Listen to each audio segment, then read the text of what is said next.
നടവരെ വന്നിട്ട് പിന്നെന്തേ എന്നെ വിളിച്ചില്ല?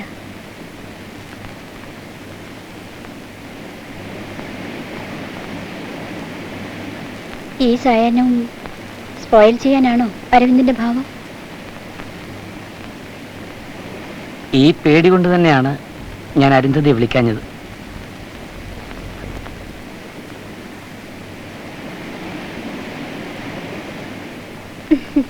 അതിനിടയ്ക്ക് സീരിയസ് ആയോ? ഞാൻ വെറുതെ പറഞ്ഞതല്ലേ. അല്ല, ഞാൻ കൂടെ ഉള്ളത് അരുന്ധതിക്ക് പോലും ബോറടിയാണ്. ഇങ്ങനെ സെൻസിറ്റീവ് ആവരുത് അരവിന്ദ്. എത്ര നേരമായി ഓരോന്ന് ചോദിക്കുന്നു. ഒന്ന് തലയാട്ടെങ്കിലും ചെയ്തൂടെ?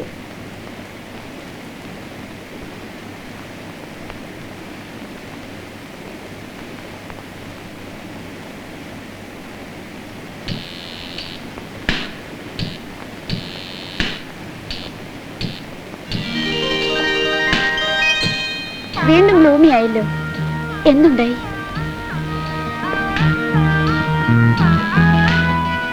പറയൂ.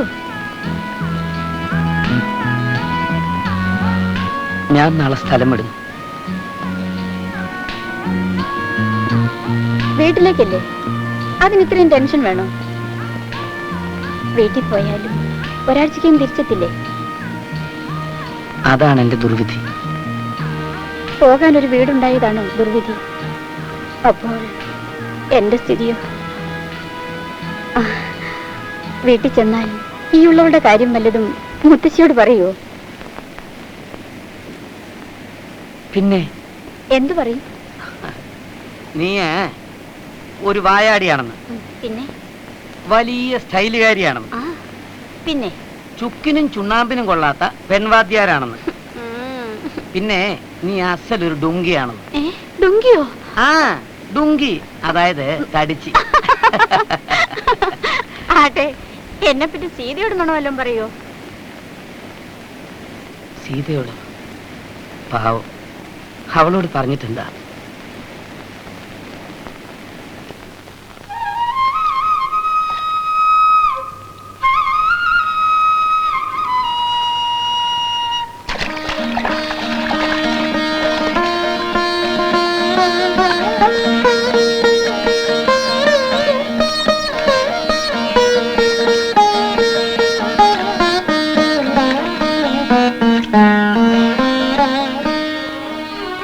നോക്കിക്കോ, പൂജക്കൊള്ളപ്പോൾ നീ വെള്ളത്തിൽ കളഞ്ഞെന്ന് നാം മുത്തശ്ശിയോട് പറഞ്ഞു കൊടുക്കും. നിനക്കിന്ന് ശരിക്കും കിട്ടും.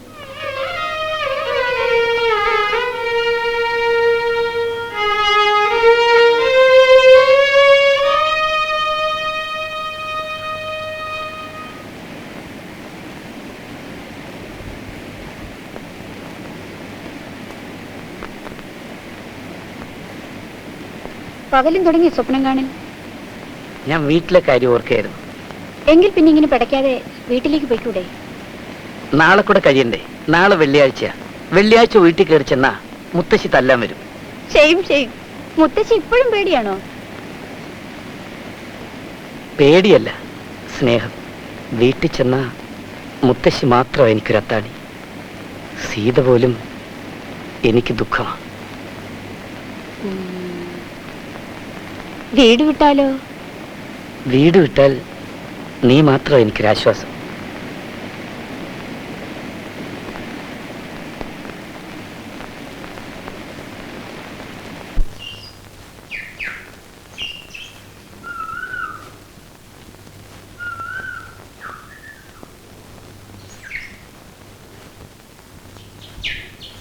ശാന്താകാരം ഭുജഗശയനം പത്മനാഭം സുരേശം വിശ്വാധാരം ഗഗനസദൃശം മേഘവർണം ശുഭാംഗം ലക്ഷ്മീകാന്തം കമലനയനം യോഗിഭിർധ്യാനഗമ്യം വന്ദേ വിഷ്ണും ഭവഭയഹരം സർവലോകൈകനാഥം കൃഷ്ണ.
നീ എപ്പോ വന്നു?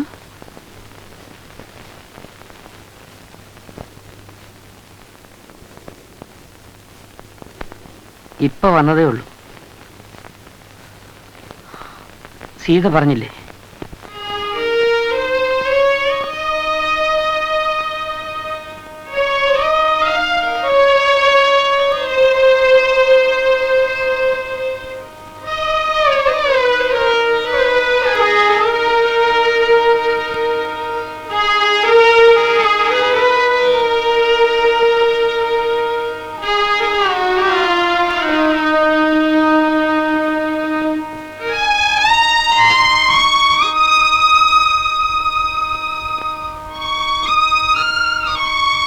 എന്ന് മുതൽക്കമ്മ എന്റെ മുറി വാടകയ്ക്ക് കൊടുക്കാൻ തുടങ്ങിയത്?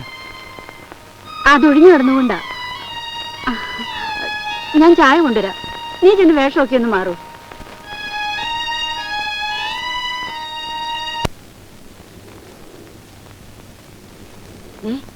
അരവിന്ദ് വന്നു. അവന്റെ മുറിയിലല്ലേ മിസ്റ്റർ തോമസ് മാത്യു കിടക്കുന്നത്? അയാളെ ഒന്ന് പറഞ്ഞയക്കാമോ? ദാക്ഷായണിക്ക് എന്നെ അറിയാമല്ലോ. അവൻ എന്തെങ്കിലും സംശയം തോന്നിയാൽ ഒന്നും സംഭവിക്കില്ല. നിങ്ങൾക്കത് പറയാൻ പറ്റും. ഞാൻ അവന്റെ അമ്മയാണ്. ഓഹോ, അതൊരു പുതിയ അറിവാണല്ലോ. ദാക്ഷായണി, സുഹൃത്തുക്കളാണ് എന്റെ ശക്തി. നമ്മുടെ ബിസിനസ്സും അരവിന്ദന്റെ റിസർച്ചും ഒക്കെ നടക്കുന്നത് എങ്ങനെയാണെന്ന് നിനക്കറിയില്ലേ?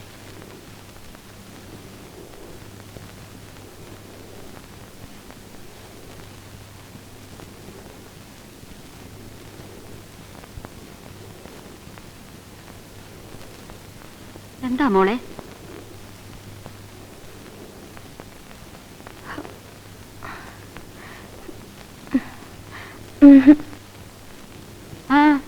മോൾ ഇന്നലെ രാത്രിയിൽ ഉറങ്ങിയില്ലേ? വേണ്ട, എന്ന് നീയല്ലേ എനിക്ക് ചായ കൊണ്ടുവരുന്നത്. ഇന്ന് നിനക്ക് ഞാൻ ചായ കൊണ്ടുവരാം.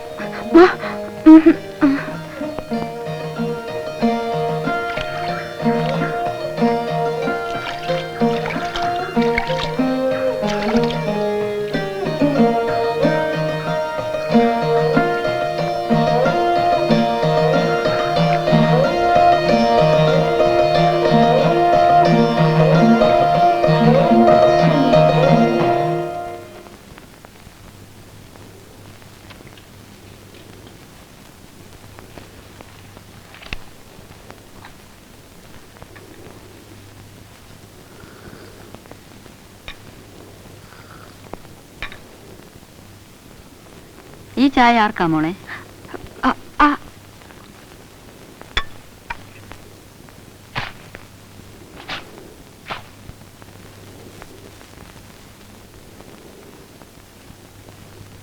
ഓ, നീ കേശവൻകുട്ടിക്ക് വേണ്ടിയാ ചായ കൊണ്ടുവന്നല്ലേ? കള്ളി, എങ്കിൽ പിന്നെ നേരത്തെ പറയണ്ടേ? മുത്തശ്ശിയുടെ കൊച്ചുമോൻ വന്ന് അറിഞ്ഞില്ലേ?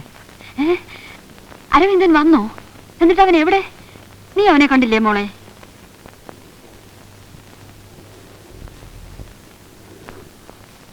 സീതേ, അരവിന്ദൻ ഒരു കപ്പ് ചായ കൊണ്ടുവാ.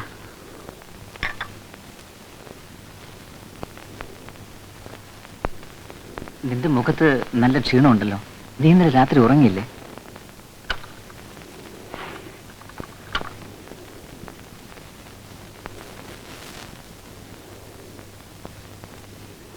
മോനെ,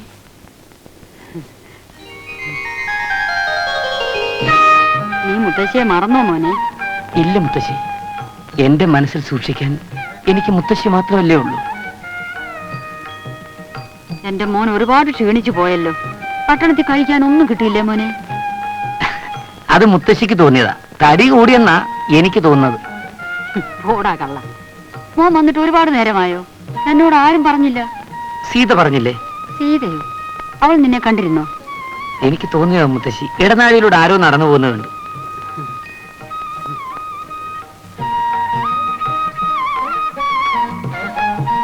അരുന്ധതി മോളെ എന്നാണാവോ നമ്മുടെ വീട്ടിലേക്ക് കൂട്ടിക്കൊണ്ട് വരിക? ഈ വീട്ടിൽ അരുന്ധതിക്കിട ഉണ്ടാവും മുത്തശ്ശി. കുട്ടി എന്ത് ഭ്രാന്തായി പറയുന്നത്? പിന്നെ നീ എവിടേക്കാ അവളെ കൂട്ടിക്കൊണ്ടുപോകാൻ ഉദ്ദേശിക്കുന്നത്? ആ വരവ് ഇവിടേക്കാകരുതെന്നാണ് ഇപ്പോഴും എന്റെ ആഗ്രഹം. അതുകൊണ്ട് തന്നെയാണ് അത് നീണ്ടുപോകുന്നത്. മുത്തശ്ശിക്ക് ഇനി ഒരാശ കൂടിയേ ഉള്ളൂ. നിന്റെ മകനെ കൂടി മടിയിലിരുത്തി കഥ പറഞ്ഞ് ഉറക്കണം, നിന്നെ ഉറക്കിയതുപോലെ.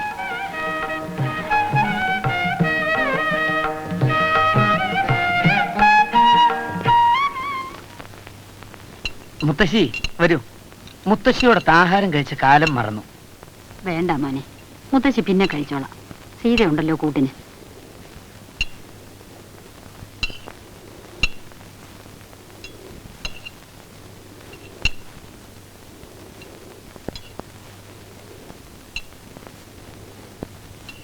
മിസ്റ്റർ മാത്യൂസ്, ഇതാണ് എന്റെ മകൻ അരവിന്ദൻ. റിസർച്ച് സ്റ്റുഡന്റ് ആണ്. പണവും ജീവിതവും എങ്ങനെ വേസ്റ്റ് ചെയ്യാം എന്നുള്ളതാണ് അവന്റെ റിസർച്ച് സബ്ജക്ട് എന്ന് തോന്നുന്നു.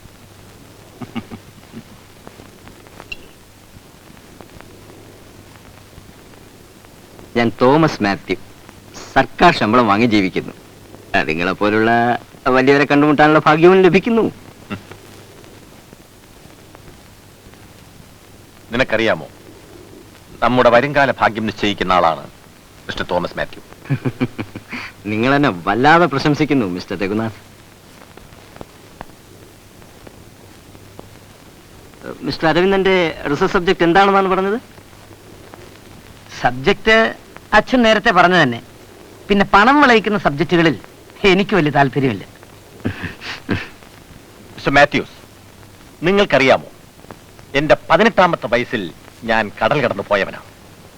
ഇവന്റെയൊക്കെ പ്രായത്തിൽ ആരുടെയും സഹായമില്ലാതെ എന്റെ സ്വന്തം കാലിൽ നിൽക്കാൻ എനിക്ക് സാധിച്ചിട്ടുണ്ട്. പക്ഷേ എന്റെ മകൻ ഇന്നും എന്റെ കാരുണ്യം മുതലെടുക്കുന്നു. എനിക്ക് തന്നതെല്ലാം ഒട്ടും കുറയാതെ ഞാൻ മടക്കിത്തരും.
നിന്നെ തിരക്ക് എവിടെയെല്ലാം പോയി?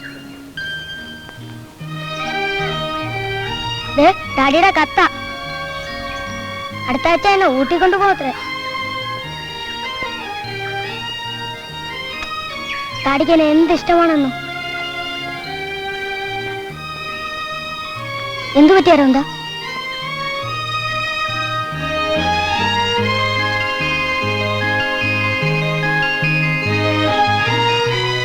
Good evening father. Good evening Aravindan.